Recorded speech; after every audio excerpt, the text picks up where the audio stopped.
Hello. So today I have this absolutely beautiful Feel Better gift box. And so this says, sending you a big hug. So it comes with so many little goodies that will brighten anyone's day if they're feeling down or sick. So you have this cute get well soon card that also says sending you a big hug. And then there's also a lot of space that you can write a cute note. We have a brighten your day candle that comes in this cute little box that smells amazing. It's a single wick candle, very bright, very springy. It's amazing.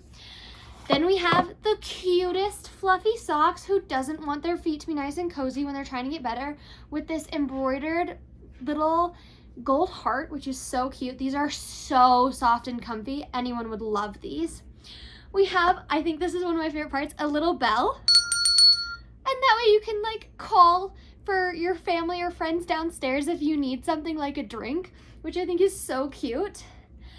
Then you have a face mask, because obviously sleeping is so important when you're getting better. So you can pop it on and get some well-needed rest without some light or anything bothering you.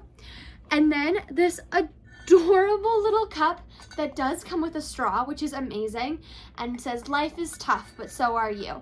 Super cute reminder. And that does also come with the straw cleaner, which is very important because these straws, any straw can get really dirty. And then last but certainly not least, we have these amazing shower scents. So they're kind of like a bath bomb, but you can use them in your shower, and they create a bunch of nice smells. So this one is eucalyptus, and we have lavender for relaxation, and then rose. So yes, the shower steamers are perfect for clearing up sinuses and just feeling a lot better when you're sick. So yeah, totally so cute if you have someone that's sick or needs to feel better. This amazing gift box would be perfect for them.